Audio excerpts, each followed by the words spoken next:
Hey, welcome back, everyone, to another episode of the Gaslit Truth podcast. I'm Dr. Teralyn, here with my co-host, therapist Jen. Hi. Hey, and we're going to tackle some topics. But before we do, I just wanted to remind everybody to please subscribe, like, share, comment, all the things. Do that now. And I have to, when we start, I have to give some props to where this came from, because a lot of the things we're going to talk about today, we were inspired by an outfit that's out there that is just fantastic, which is Mad in America. And if you guys have never heard of Mad in America before and you want to get curious about, the gaslighting, so to say, of Oh, the yeah. medical field, the psychiatric field, the psychological field, all the above.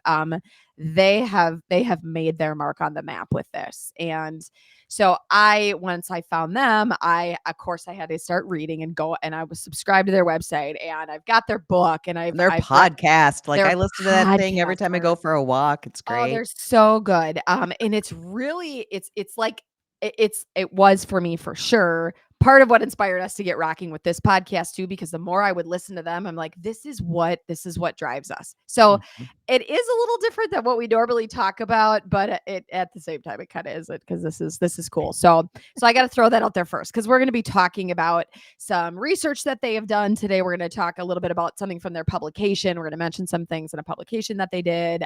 So all that. So here's what we want to start to dive into today.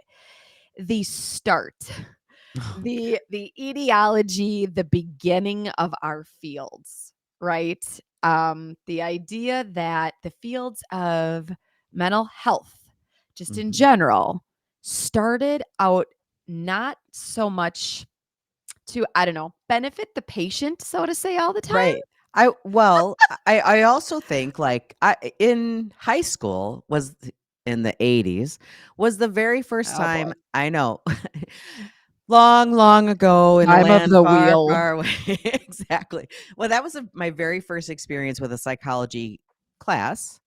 And Yep. it did not, the only history it went into was a few people, like Freud, right? Yes. He was always Freud, right? Yes. And it's Yes. interesting because, like, my son, so we're fast forwarding now. He's in his senior year of college. So he took a psychology course because he had to. And Yeah. they didn't talk about this history either. It was the same shit, different Mhm. day. Like, literally, I don't think the curriculum changed from the 80s till now. So I was kind of shocked by that. I'm like, it'd be a really cool class, the history of psychology. Like, Yes. not just psychology, but the history of, I think kids would eat that shit up. Oh my And gosh. yeah, and college students would eat it up. But I feel like it's one of the things we don't want to talk about because it's gross. It's Oh, disgusting. it's It's dirty. It's vile. it I is mean, it the is vile. history is No, vile, it you it know? it is. And I can say, all right, so I did a little bit of backtracking. So I have saved many of my resources from my degrees. And when I say my resources, right, like you got all the books and the handouts, right? Like, so I was back in the time before everything was also like on computers and on the internet. So I guess I'm kind of Right. in the wheel here too, right? When I went to college, we had Yes. books. I know. How did we Okay. actually learn? I have no I idea. still have them. I never read them all. I'll tell you that right now. Never read a full book front to I back. have all my books from my Yeah. master's and doctorate program in the basement in a box. Yeah. Okay. Well, I want to just tell everybody, I started going through my stuff Mhm. actually a few weeks ago, because I knew there was going to be a point we were going to talk about this. And I found some of my curriculum and I was reading through it. And what you said. So, shout out to myself, because I'm not a super smart student. I had to Oh, take come intro. on. I had to take intro to psychology twice. Oh, okay. Well, we'll have a I different failed it conversation the about that. first time. Okay. I got like a I D. I had failed to retake it. research methods the first Like, time, by the way. I So, had to retake it. yeah, But me what too. I want to say, where I'm going with this is, so I still have all the curriculum. So I was looking at it in preparation for this kind of conversation. Mhm. And even as of, 10 years ago, 15 years ago, when I was 15, when I was just finishing a master's program, I was taking a course on psychology. And in that book is Carl Jung, Yep. Sigmund Freud, all your players, right? Mhm.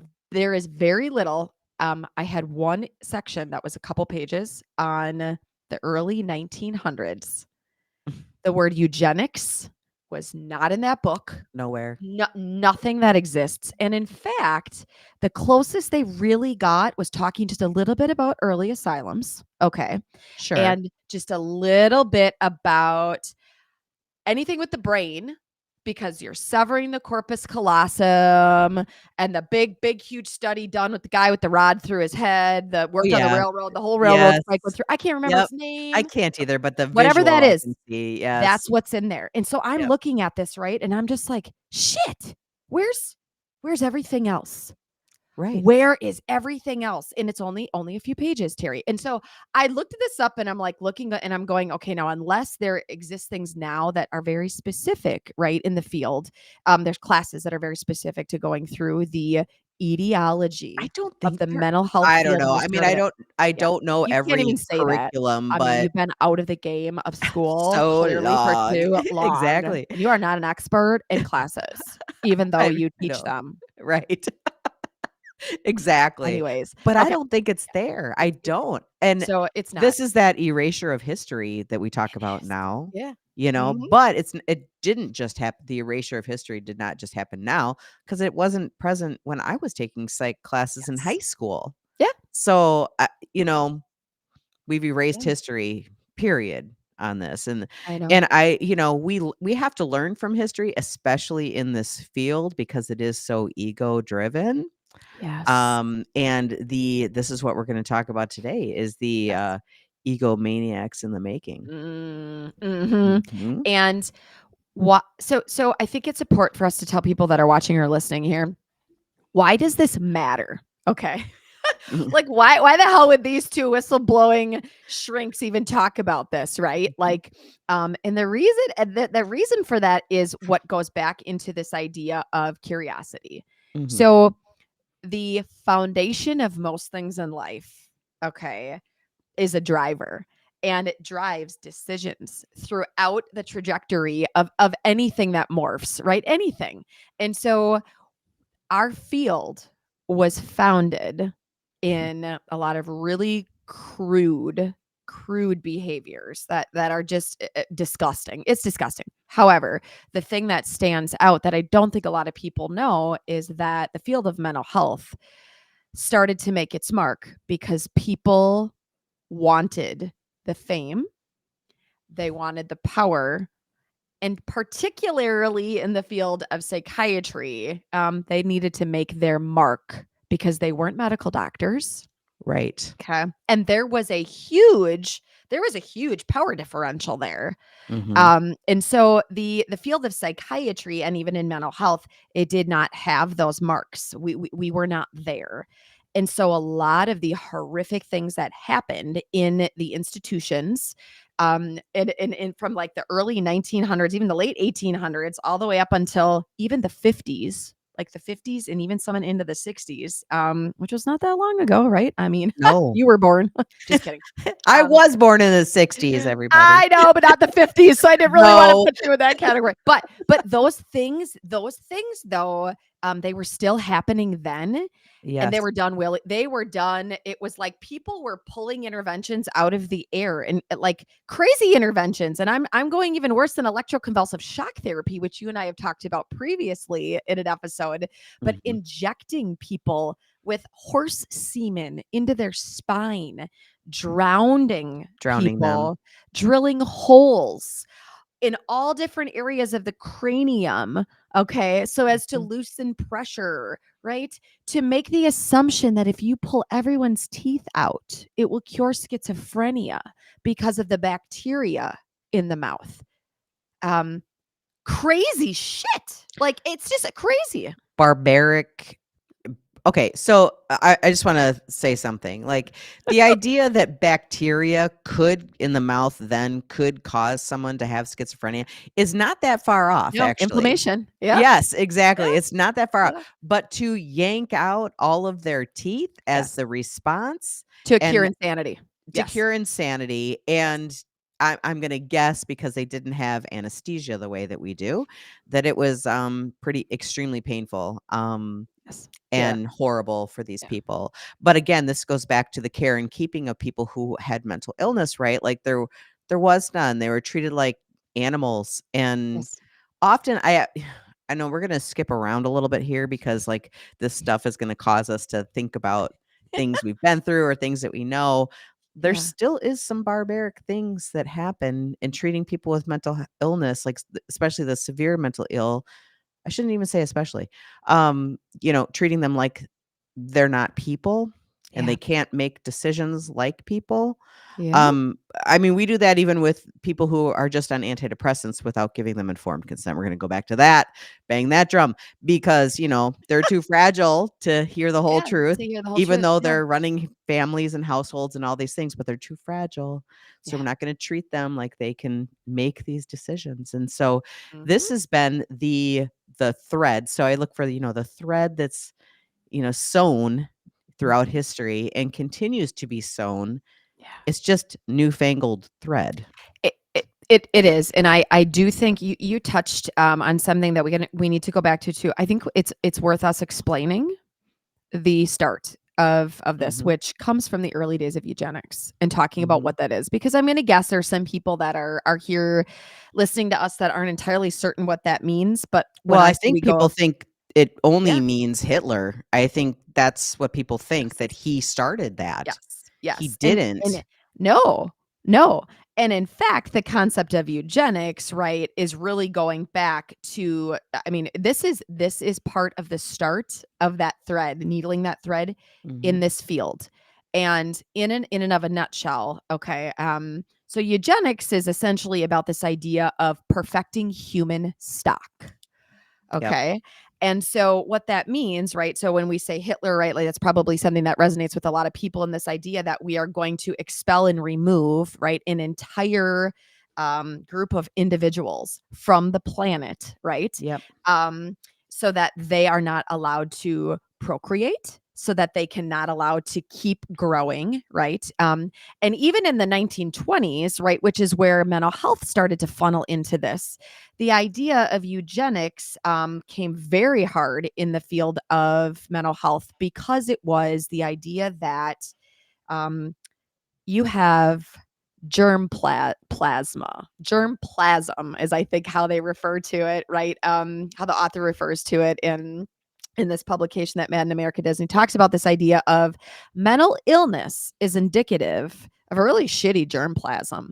Therefore, we need to extinguish that from the face of the earth. We need to improve the white Anglo-Saxon human stock, okay, which is really how Well, this started. I wanna say if anyone's listening and you really want a comparison, think about breeding, like animal breeding, show horse breeding, even, AKC registered dog breeding. Like, Yes. that's Yes. the only comparison that I can make except we're Mhm. looking at Yes. humanity, right?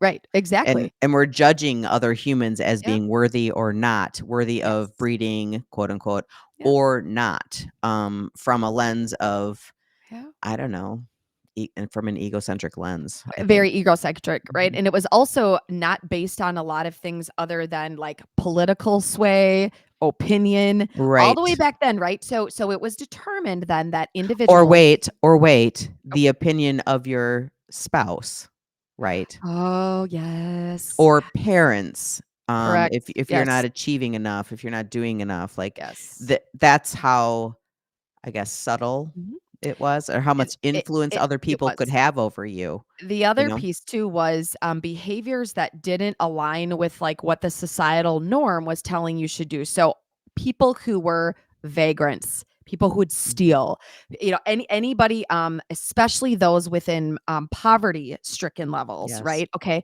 Those who, again, didn't fit the WASP, the white Anglo-Saxon person, right? Like, if you didn't fit into that category, Right. you were germplasm and you were going to create this problem for generations to come.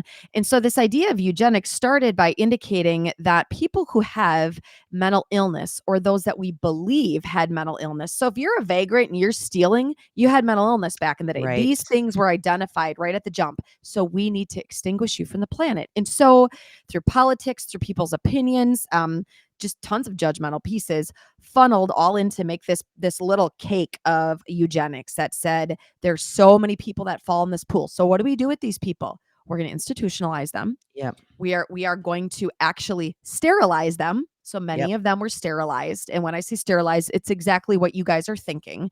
We're Right. going to fix a dog. We're going to fix a cat. They can never have another offspring again. We are doing this to humans. Okay. And Mhm. this was being done within these mental health hospitals, all in the name of improving human stock. So if you had any type of characteristic that could be indicative of mental health issues, you fell into this category, and we were going to remove you or keep you from being able to reproduce. Right. We're So gonna that put is in you a quick over nutshell. here. We're gonna Quick keep you out of nutshell of society. eugenics. Yep. Mhm. So all these individuals were put into terrible psychiatric facilities like Bedlam, for example, right? And they were left to not flourish, but to perish. Yep. And so what a great population to start to fucking experiment with on Right. all kinds That's of exactly what I was things. just gonna say. And Yep. that was Mhm. this is the kind of the start. And of course, people criticize the way that I'm saying this and I'm missing so much. Well, yeah, I am, because I'm No, trying to paint the picture, but but I have that's what it but is. hold on. So years ago, I worked in a nursing home, and this nursing home used to be called the asylum. Okay, so there was a county-run nursing home, and those county-run nursing homes have very deep histories, Yeah. right? They do not look the same way. They did not look the same way then as they look now. Yeah. So anyway, so in these deep histories, I because I was in marketing public relations, the historical society reached out to me and said, "Hey, we're Okay. going to do an expose on this nursing home." And I said, "Great." And they said, "Bring me artifacts. Are there any artifacts from history that you could bring into this exhibit, blah blah blah." And I was like, "Sure." And so I was gathering them all up, and like the pit in my stomach after I saw these things. We're talking about, there was still ball and chains around, like ball Yeah. and chains, like not these were like heavy, thick, black, like ball and chains, anyway, there were photos that I found, that I dug out of photos. And these people were sitting in corners half naked, like, Mm-hmm. and then I kept thinking to myself, like, who took these photos and why? Like, that just Right. seems so exploitative. But on the other hand, thank you for taking these photos, because this is not right. This is not Yes. good, and it's history, and we need to Yep. see it. We do. The most important thing that I found was like the journals of who was there, right? Yeah. So it listed the name of the person. It was all handwritten, of course, Mhm. and beautiful calligraphy, by the way. Like I'm like, this handwriting is amazeballs, but whatever.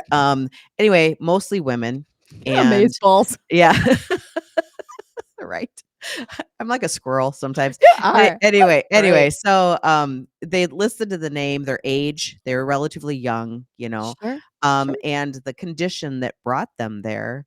And it was just it didn't say depression, it would Sure. say neurotic, um or there was ones that also said menopause, right? Like that was a Yeah. big one for That was a women, to be big institutionalized with yes. menopausal symptoms. And Yes. back then, it was very easy. Again, your spouse could just haul your ass in and Yep. and check you in, and then you God, were thank God. gone. Oh, could you I would have been I would have been there after Steve like would have day checked me in 4,000 times. Greg would have been like, "See you later." Yeah. Your Like, mom's gone. She's you're yeah, gone. yep. Yeah, exactly. She's gone. But that right there though, that is that Mhm. is that is it's pieces. So we got to tie this back here. We're gonna digress because I'm gonna keep trying to tie us back because I could talk about this all day long. But that's where we started this conversation. Is these are the things that are not discussed in the Mhm. curriculums. They should Um, be. They need to now, be. right, and so I do think back, and I wonder. Okay, so I learned all about all of the big names, right? Like, which is very interesting to me that we are still talking about Sigmund Freud Oh my god. as though We're he is still like, using who the hell is he? I mean, are we sitting on a couch going, okay, id, ego, super super ego, ego. here we go. What does it mean? Like, why this is like a mark in history versus all of the other cool things that have happened? Like, it's But almost like we again, paused. We I paused I somewhere. well, Freud, even the history of Freud, why are we not Oh, teaching the he's history of Freud? there you go.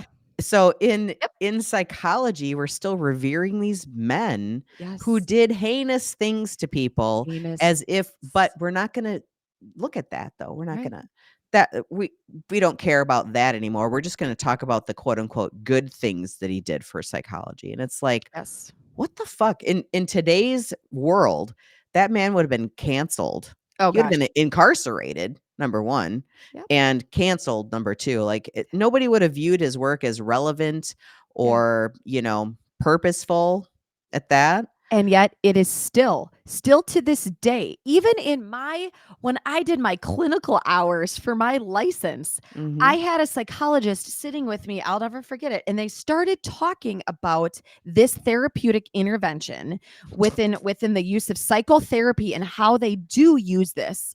I have patients that come to me now and they're using these buzzwords. And I'm like, Yep. where the hell did you learn this? Well, the last therapist, or 2 ago I worked with was, and I'm like, so it's still being done, right? So I guess that's the other piece to this as well. I am not saying we shouldn't talk about this history. Okay, like I'm not saying remove all this shit from the books, but how is that what we're still teaching people to do as an intervention? Like, I okay, let's just, you know what? Let's take a bunch of bars of soap. Let's take a bag and let's beat the shit out of somebody like we did in the asylums, because guess what? Doesn't leave a whole ton of marks, but it knocks somebody unconscious so that you can do therapy with them, deal with them. That's the shit that's in like let's go back to what are we doing? I'm getting on a high horse. Well, I know. I gotta go. I wanna tell everybody, if you What are we don't know, doing? Freud was, like, one of the biggest gaslighter He psychologists was. out there. He was. Like, He was a he had a marketing genius. yeah, oh, yeah, he had agendas, and his Yes, he agendas weren't with was. his clients, they were with other people. Correct. He had friends that were doctors, and so the doctors would send their patients to him, Mhm. and, he would convince the patient that it was their issue when it turned out that the doctor Mm. had some malpractice, like, Ooh, we might be right, talking it's about that word. juicy. There's a word there that you're throwing in too, where Oh, we're getting malpractice or, no, which one? no. So you're starting to talk about some iatrogenic stuff here too. That's the next podcast, just I so you know, guys I know. know. We're gonna get into that. I can't Right, wait. But that's exactly. exactly right what it is. And so Mhm. he wasn't all that great either, but yet here we're reviewing these guys too. Yes. Even if you start to look up stuff, even on like Carl Like, Jung, every the name, person yes, knows Freud. yeah. Like, He's Carl, some people do, but every person knows I would be willing, Mhm, 99.999% of the population, when they hear the word Freud, what they yeah. either know it as, like, a joke or as an Mhm. actual person, My you 12-year-old know? knows who it is because they learned about it in school. And I'm like, just randomly asking. I'm like, "Oh, yeah, yeah." Of course, what is he? He was people would lay on the couch, mom, and we learned about this, and he Yep. talked to them, and I'm like, "Yeah, okay, all right. Oh my god. I need to educate you. I feel like I'm doing a disservice here right now. All right, we're gonna sit down, talk. We go talk. Let me Well, give right, you some because more info." because that's okay, so if Freud is the model, Yep, he's the model. for psychotherapy, he's also the model for, hurtful behavior. He Like, is. He he's is. so I when So we we go do back that, it's like going to your neighbor and be like, "Oh, he's a good guy, so trust him," So it's the same thing, like perpetuating those negative cycles. But anyway. I know it's so hard to Oh, digress on this one, isn't it? Okay, so let's go God, I back. can't Let's go stand back it. to the start, which Ugh. is why we started to talk about the foundation, right? The Mhm. foundation of our fields, and they were founded in not the agenda to be put for the patient, right? And what is best for the patient, but the foundation of the field was founded in there's eugenics. We're going to remove this germplasm. Removing it often meant sterilizing it or putting it in some form of an asylum, correct? Which is how it Mhm. started. Then in those When you say asylums, germplasm, you're talking about a person is the germplasm. correct. Okay, So just the just person, clarifying yes, that because yes. yeah. The person is the germplasm, and a good chunk of that can come from your genetics. So if Sure. your mom had issues with sleep, bad germplasm. Yep. Like it's that crazy when you look through and do some of these, they Right. like, and what's really crazy, okay, I'm gonna get to it. The thing you just said about documents and records, this stuff is there. And It that's is. the part that's fascinating is when you start to read about it because it's there. The notes are there. These ideas that like you can have a first degree relative, right, who had an issue with like sleep or had problems speaking because they were kind of tangential. germplasm. You got some bad genetics. We Yep. need to stop this. So we fill these asylums up. And what a perfect opportunity for what? For people to come in, because these are the lost misfits of society. Well, and So they're we can, also the people that the family will do anything and yes, everything to yes, help, to, quote unquote. yes, yes, Mhm. to help. Yep. And Help. so there they are in there. And Mhm. what do we do? What a great population to start working with, to figure out and experiment on. Working with. How about terrorize? Working with, right. Anyway. So here comes, and then we could do a whole couple episodes on all the interventions, right? Mhm. But essentially, for those of you who don't have a ton of knowledge on this, right, like the idea of beating people with bars of soaps and bags, I didn't make that up. The idea of injecting people with like Horse semen. horse semen into the spine. Okay. Absolutely 100%. The idea of actually doing different interventions to change a female cycle because you're going through menopause. Okay. And this must be causing all of this depression that you have, right? So we're going to go in and we're going to do little surgeries to try to mess around with your ability for your body to do that. We are going to inject iodine. We are going to put you underwater and drown you, just to the point where you lose consciousness for certain amounts of seconds and then bring you back up. We're going to do some electroconvulsive shock therapy. We're going to drill holes all over different spots of your brain to try to figure out if that releases pressure areas. I got to jump in then, if I can start with some research here that was determined to be falsified over time. If we can move to that, Oh, if are we yes. in that spot? Let's yes. Okay, because it fits really well with where I'm going. So back then there was research, right, that was done. And something that is a blessing that we have today is people can get curious about this, because things that are published, right, Mhm. we can see what it is, but we can dissect it.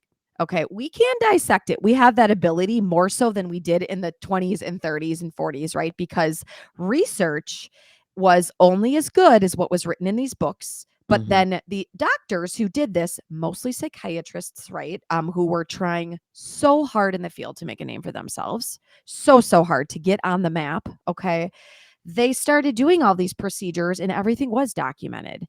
And so the beauty of it is that we can see where those records were truly falsified, but not as easy as we can do that now. Right. Even though now still isn't as easy, because there's lots of big money and lots of big players that are able to kind of cover things up, which you're going to talk a little bit about.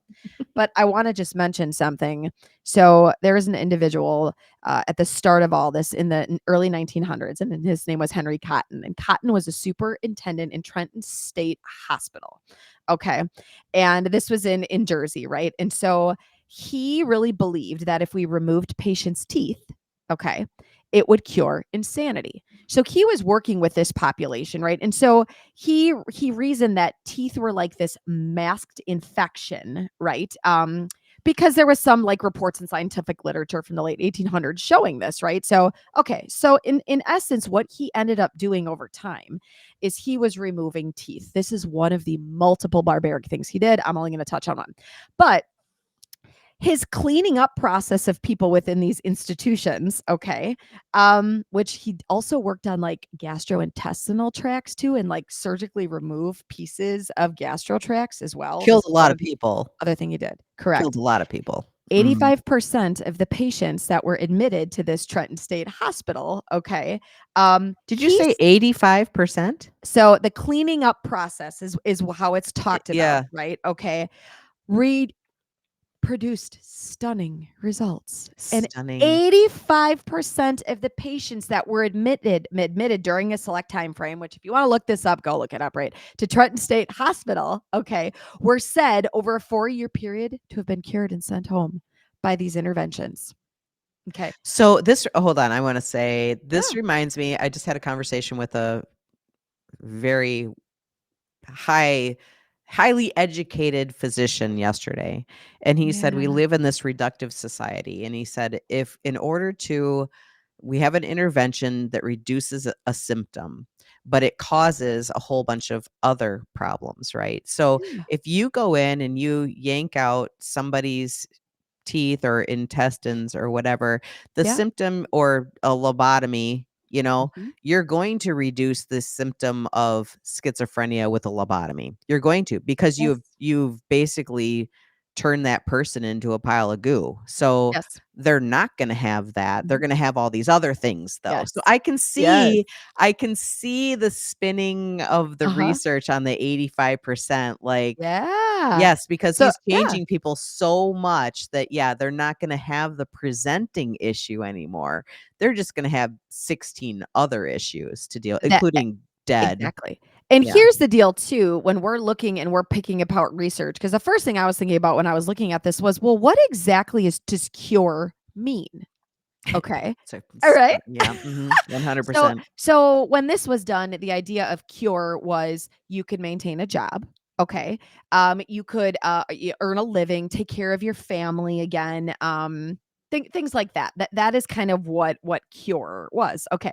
So he had these crazy credentials. People revered this man. His like the Jersey hospitals, like they just revered him. His methods were fantastic, right? Okay. And so what ended up happening over time is people tried to replicate this, right? So it was like, okay, well, Which is the hallmark of good research, by the way. If you could replicate yes, it with the same results, replicate it yes. exactly the way that they did before with the same Mhm. results, that's the hallmark of quote unquote good research. So go ahead. So what happened, shocker, shocker, is it failed, right? So Shocking. other others who tried the surgeries, right, failed. Well, I bet some of the outcomes were actually a success, meaning they killed a lot of people.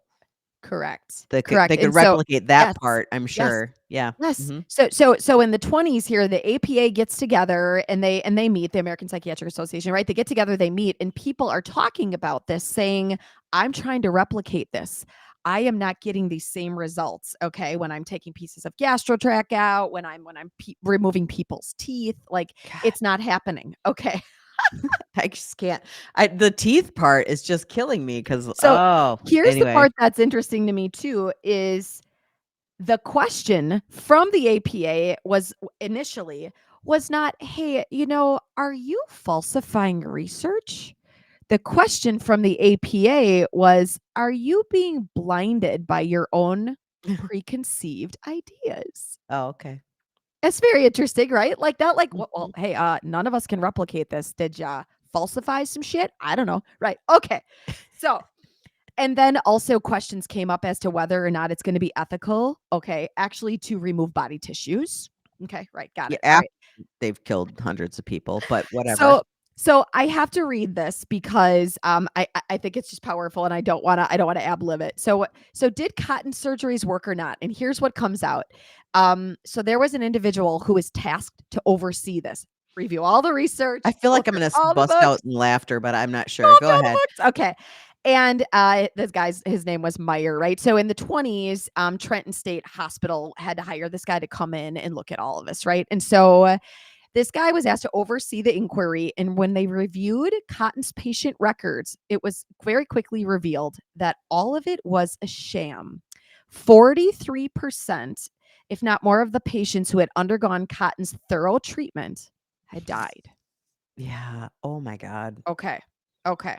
What happened to the rest of them, though? So his claims and statistics, right? What he was sharing to the APA, because this is how information was shared back in the day. You didn't go online, you didn't get on the horn, you went to these Right. huge conferences with all your peers, right? And talked about the intervention you did, You how did like you a did it. poster session, Yes, like the what they would whole do now. Bring research your on it. poster Yes. session. Yep. Mhm. Yes. And so these claims and statistics, right, actually, so Meyer, the guy that did this research, he ended Mhm. up confessing in a letter to his brother before he passed away all of the details of his research that he had found and that cotton had killed more than like 100 or more patients from just the intestinal surgeries. That's just the intestinal That's surgeries. interesting. Okay.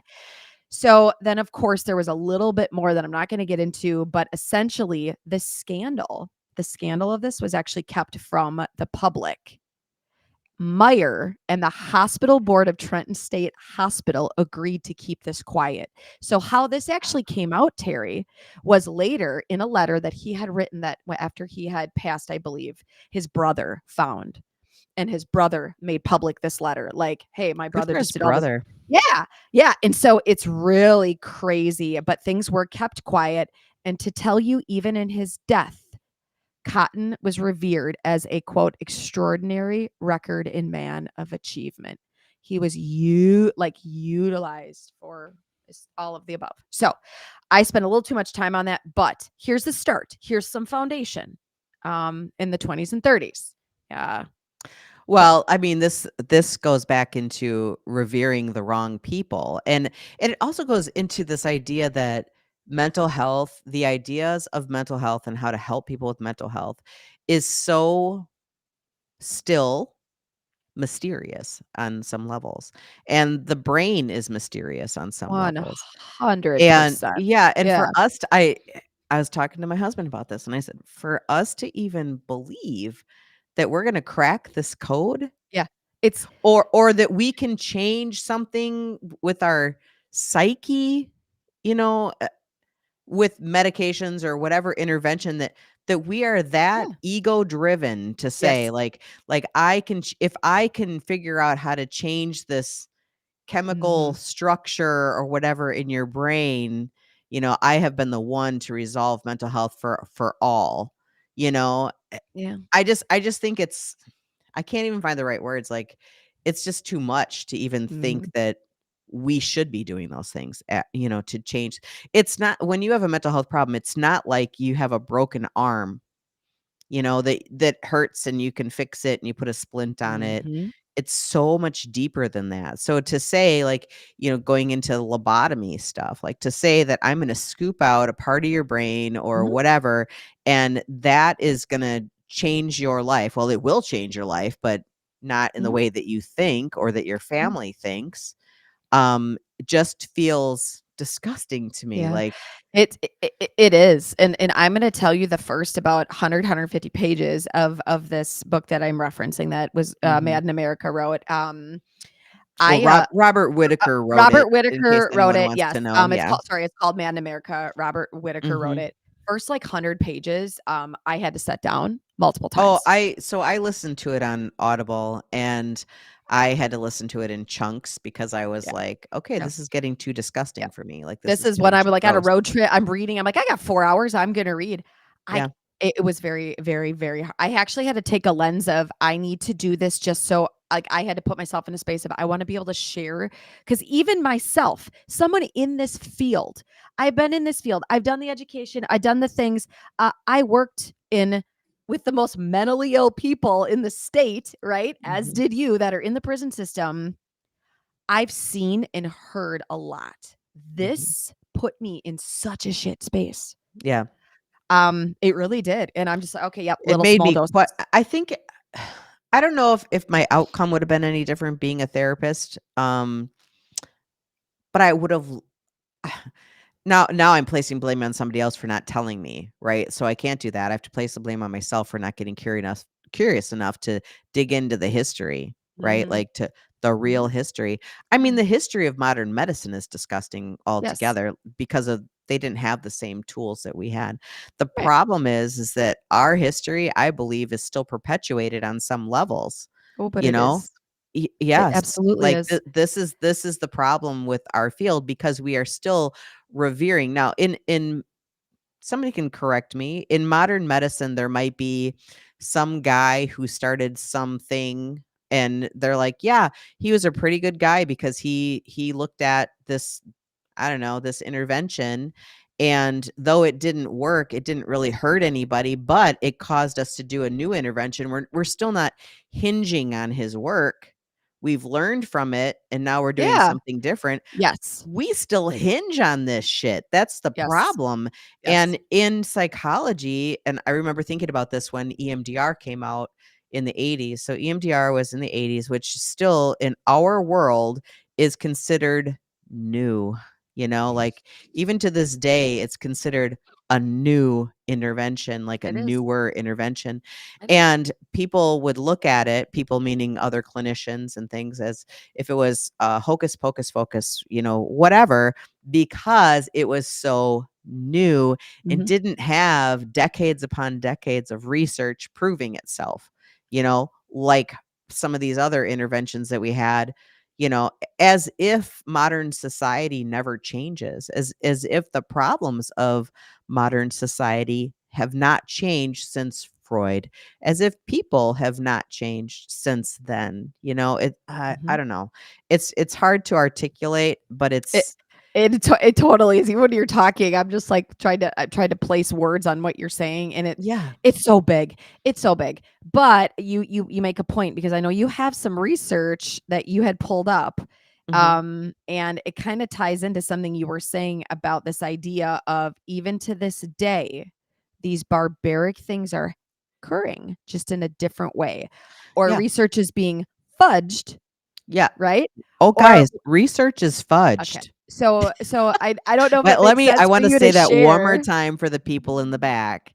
Research is fudged, and research isn't always what you think it is, right? From who funded the research, Yeah. to who the authors of the research are, to the journals, because they're cherry picked into journals, you Yes, they know? are. They And are. also, I have to say, so there's so many people, like, on TikTok, they're like, "All you gotta do is Google search that research." Do you guys realize that really good research is hidden behind paywalls? Like, you gotta pay for these journals. Yeah. A lot of the research that's freely available, that's great, but it's not all the research, you know? No.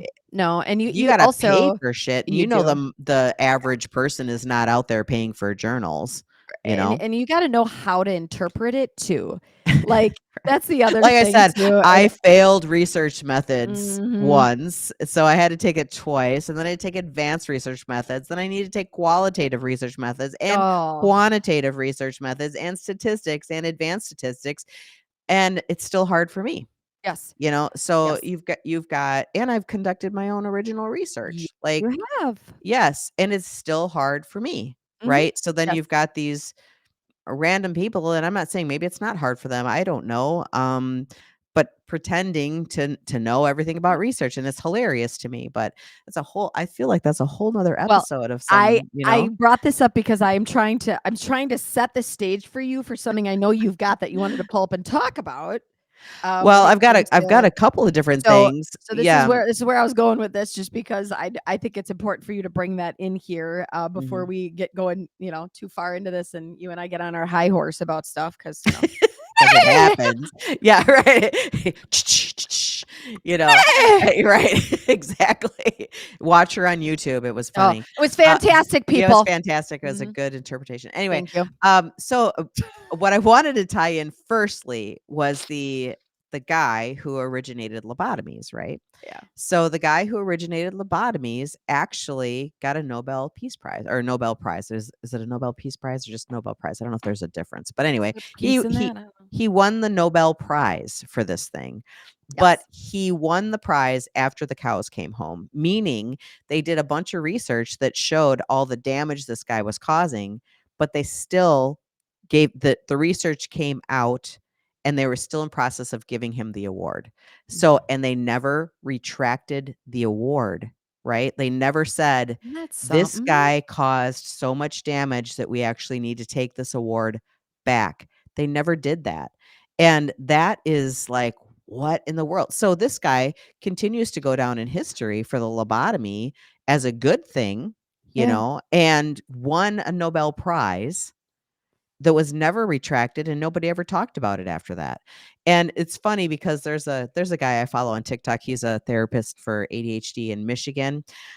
I don't know what his name is, but if you're listening to this goes out to you, because he posted a thing that said his wife just said that lobotomies are still legal in the United States. The last one was performed, I think, in 1967, but are still available to be performed, right? Like, it's not illegal, whereas in other countries it's illegal to do. Right. Maybe that's because of the Nobel Prize. I don't know. I don't know why it would still be a legal methodology, but then we move into things like ECT and so electroconvulsive therapy, which we talked about before, and the damage that caused. And then we move into TMS, transmagnetic stimulation. Like, it's everybody trying to manipulate the brain in some way and say, Mhm. "Hey, I've got the key and the power.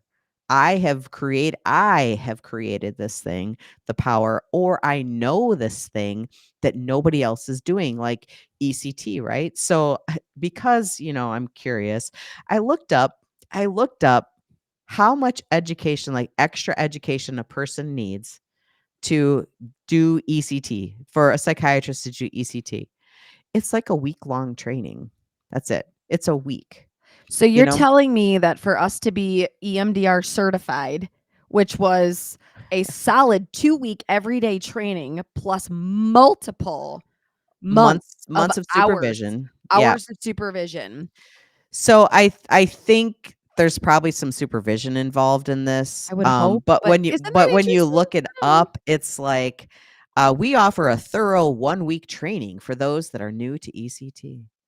Like, what We said this in in the last the another episode too. If there is anybody out there that actually does ECT or that come has on the some, podcast. give us a holler because we Come like on, I there's wanna pick let's your brain. yes, I would love Uh, not we don't not want to really pick your brain, because zap yeah, it. We just anyway. want to talk to it. Exactly. Same But thing with I TMS. do same thing. Yes. TMS Because training we is want to like a get you on weekend. here. Let's hear it. Mhm. Yes, because Yeah, I would I love have to know. so many questions. But Because those are right, the it's our truth. Our truth is not somebody else's truth, right? Like that's right. so we want to hear And about I it. would love to know why someone else believes in it so much. Like, I'd love to know the actual results that you have seen. And well, there was a research on the ECT, and I don't know if I brought this up last time, but it was because you're literally giving someone a TBI, a traumatic brain injury. Yes. And in the early stages of TBI, there's a lot of protective things that happened and also new connections that happen right away, but Mhm. mostly the protective stuff. And that's usually when they stop the research on ECT, is when that protective stuff happens. Now, during that protective stuff, someone doesn't act the same as they did before, Yes. right? Like, Yes. and so they're similarly to, psychiatric medications, they stop the research right before it goes downhill, right? So like, Mhm. stop. So there's the long-term research on supporting ECT Mhm. wasn't there. It's just like, here's this short-term thing, and they're talking about how the brain with the TBI, it looks like that. Like if you have a traumatic brain injury, and there's Sure. that honeymoon phase, I guess I'll call it that for lack of Mhm. better terms. But anyway, Mhm. whole different ball of wax. But I would love to talk to somebody about it, because I'm sure they're gonna throw around research. That's fine. Yeah, great. I'd like to hear. But Let's talk about it. if you're gonna talk about it, it's gotta be about also the lived experience. So I wanna know how you followed up with your patients and how their lived experience is actually doing. That's what I wanna know. There's your But disclaimer. yes, that's the disclaimer. So what I wanted to touch on was some of the research, or the shoddy research, that's out there on things for psychiatric medication as well. And Okay. now, trust me, there's shoddy research out there on therapeutic interventions, Oh, yes. which we're going to talk about in the next episode, I believe, at least some of it. But there's one. So the gold standard. Well, first of all, there was a journal, not a journal article, like a blog in Mad in America, and they go through journal articles. Like, these guys are smart people behind these blogs. Like, it's not just one person. It's not just Jen and I writing, it's like super smart people that are getting together writing this stuff. So, not that Jen and I are not smart people, but I'm you, not you at get that the gist. I can I'm you know not at what? that level. I They am can have it. 100%. I'll read it when it's done and then Yeah. apply it in a way that makes sense for people and me for our truths, right? Like that's yeah. Right. Yeah. Exactly. But Um, but they're not people in the background though that they're so research is only as good as the mhm. conflicts of interest that lie within. And so you also have Yes. people doing research or even meta analyses of research that's been done before Mhm. that identifies what those all are. And Yeah. they are not supported by any huge pharmaceutical company. Like their supports are all this is a huge agency that does not Yeah. come from big players like that. Big marketing is not involved. Big food is not involved. Those are not Right. involved. That's We the gotta say beauty of it. that. We have to Yes. say that because it's very clean when it Mhm. comes to research is only as good as the conflicts of interest that lie within. I'm Right. not saying that there aren't any that we're not thinking of, but it's pretty damn clean. Right. 'Kay. So this MD had written to editors of a couple medical journals, wanting them to retract 3 fraudulent reports of placebo-controlled trials of depression medication for children and adults. Okay. 10 people, and I'm going to read right from the thing, 10 people lost a child or spouse to suicide as a direct consequence of being prescribed an antidepressant drug for a non-psychiatric condition, which means kind of, I want to bring this back to me. And when I was prescribed, I wasn't depressed. So essentially, it would have been the same thing. I was prescribed for a non-psychiatric condition at the time. Mhm. So that's the important piece, because these kids were prescribed for something that was not psychiatric. I don't know what it was, but that's the key, because they were suicidal and actually ended their life after they were prescribed these meds.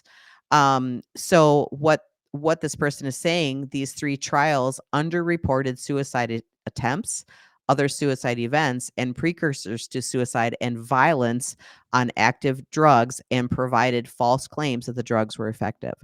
So it still happened, and this was Uh, written when was in this?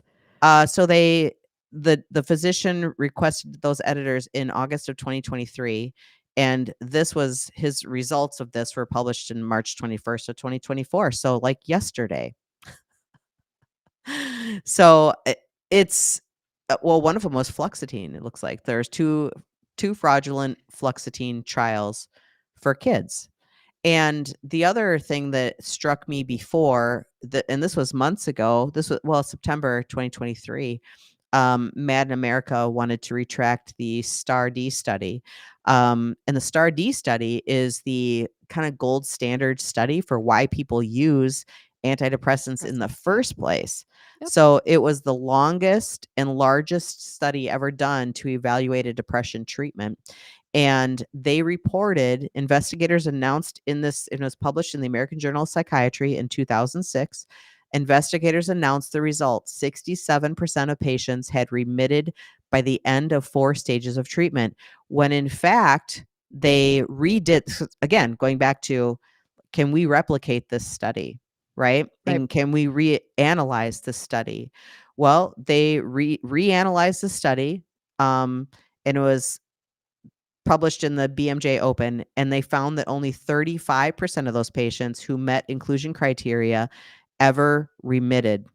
Mm. So they found that Ed Pagat, and I don't know if I'm spelling or pronouncing his Saying name it, yeah. correctly, and colleagues detailed the protocol deviations and turned a 35% remission rate into a fraudulent 67%, which was then disseminated to the public as a reason to use antidepressants. And this is shit that happens still today.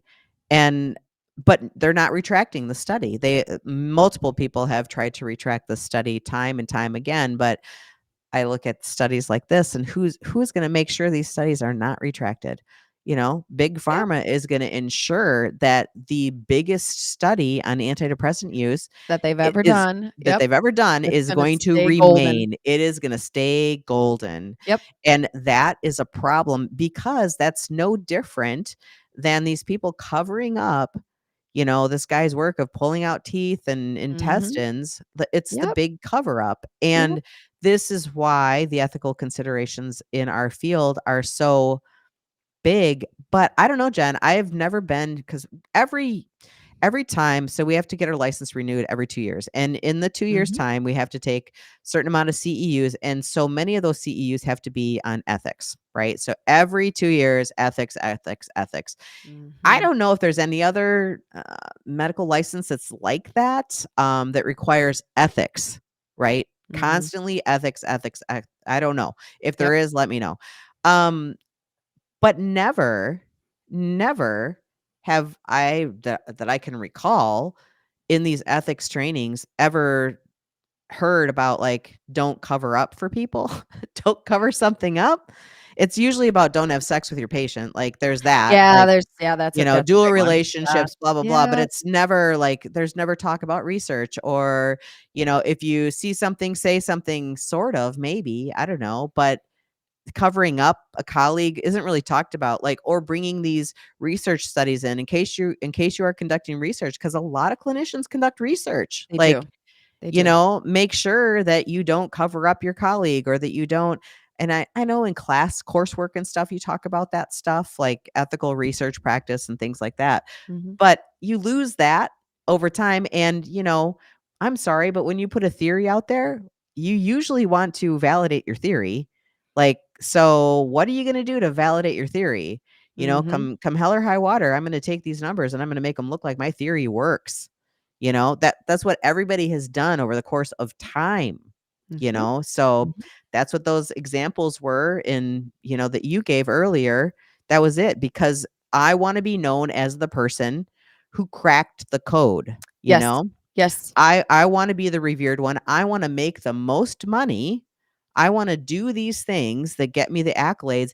And in today's world, with media and social media to get out there, it is easy to be the person. Oh, It is sure. easy to take what you did and be like, I am the juice, you know? I'm the juice, or the goat. They call it. I'm the goat, Here. the real goat. That was a Exactly. sheep. I know what that Yeah, was. That was a whatever. I don't sheep. know. Bah. I have called you a goat before because you have done some pretty goatable Well, things. But it is though. You're right. You're right. And it it's kind so of easy to whose best interest is it by? Yeah, Let's it's so kind of easy to strip. tap into your ego on social Yeah. media, and even with media outlets, it's so easy to tap into your ego with that, which we need to do a whole episode on media, what you see in media and all of that. I think it Oh, would be fascinating.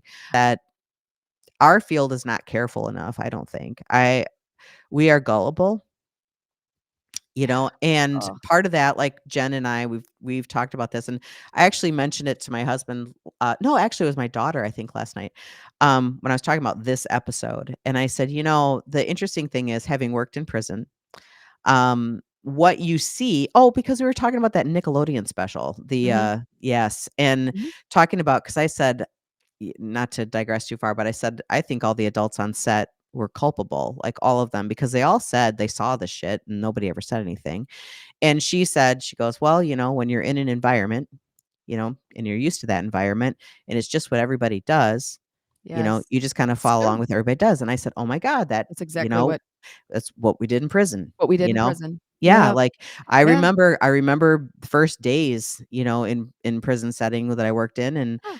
my stomach was in knots, and I was like, "Oh my God, this Mhm. is what we're doing here? Like, this feels awful. Some of the stuff was terrible. We saw so much crazy things." And, it was just like, oh, after a while, like, "Oh yeah, that's just what yep, Mhm. that's just what happens here," Mhm. and Yeah, now looking back on it, I'm like, "Oh my God," like, yeah. oh. Once you step away, because you're so in it, you Mhm. can't see it. You can't No. see it as much when you're in it, unless with volition you try to, right? And you really get And then you curious about leave, it. and then you Yeah. leave. And Got then the you last end up leaving because Yeah, I mean, can't. it was Mhm. the last job that I had as a supervisor there.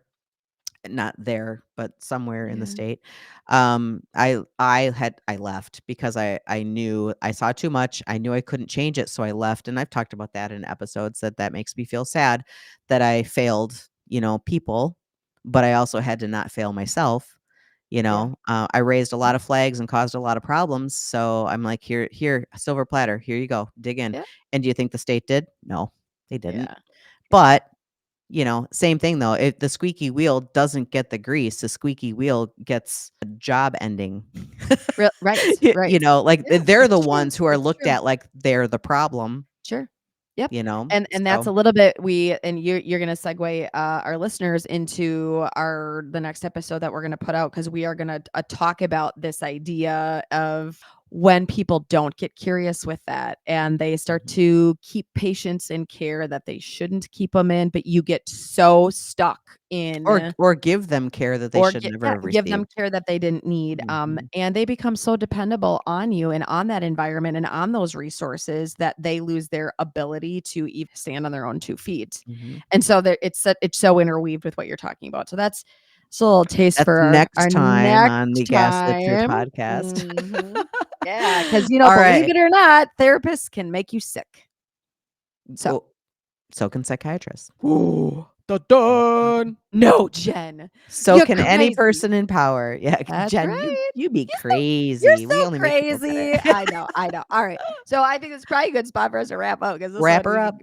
so everybody, first of all, thank you for listening. If you made it to the end of this, and I'm therapist Jen here with Dr. Terry, and we are the Gaslit Truth Podcast, and you can find us all over all of these fantastic socials, right? So we are on an Insta, and we are on Facebook, and we have a YouTube page too.